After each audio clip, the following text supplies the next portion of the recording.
Let's now have a look at some of the product modules. It is not the intention to explore all of them in great detail, but let's look at some of them to give you an idea about the structure and the content.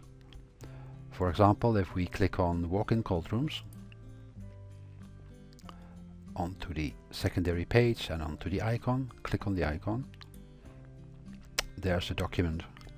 Now it may be a good idea to save the document here just by right-clicking on the screen and saving the document. That gives you the added advantage that you can now read the document in Adobe Reader.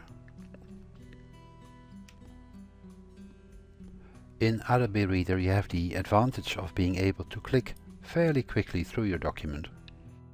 And if we look at the index, you will see there's a kind of a logical sequence from defining your needs in terms of cold rooms and freezer rooms, budgeting and ordering, then comes the site preparation, in-country transport and installation. Site preparation, by the way, is an issue. It's an important issue. Often we find that the site is not ready when the cold room arrives on site, which then gives cause for delay. Commissioning of the equipment, user training, maintenance. The maintenance in this manual is limited to highlighting the importance of maintenance. It's not a detailed maintenance manual and so forth. Let's have a look at some of the sections. Let's for example go to the introduction, and you recognize the format from an earlier document, and it basically follows the same structure. Walk-in cold rooms, supplied by UNICEF. I'm just picking out some highlights here.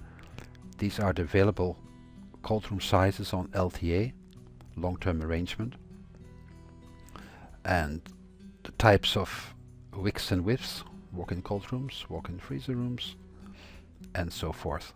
And it goes through all the different sections. Again, it's not my intention to take you in great detail through the document, but I think you get the general idea. Again, at the end there's a section of additional documentation on this product, and we'll be very pleased to hear from you and add more documents to that section.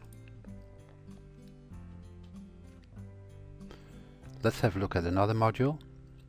Let's click on Solar Direct Drive Refrigerators and Freezers. That opens the in-between page.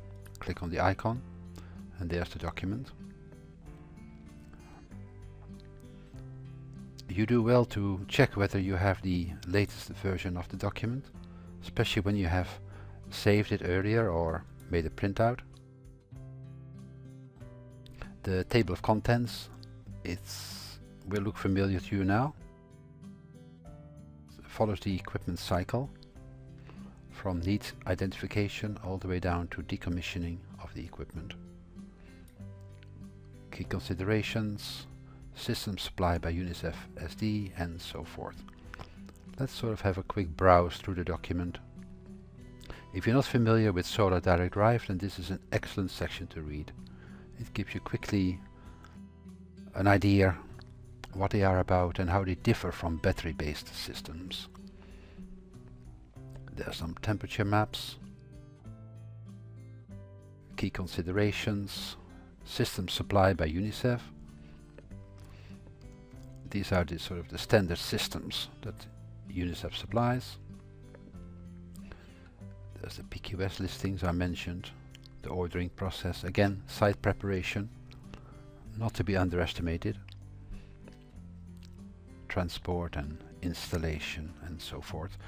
There's again on the timing of the installation to be aware of the lead time of the product, as was the case with the wick widths, and so on. Training, maintenance. There is no extended section on maintenance. This is merely pointing out what are the main maintenance actions for this equipment. The routine maintenance. At the end of the document, there are some solar temperature maps again. At the end of the document there's the additional resources, and again we invite everyone to submit documents or websites to us so we can add them to the list. And that concludes the introduction to the cold chain support package. We look forward to receiving your comments for improvement of the site, both the structure of the site and the content of the product modules. Thank you and goodbye.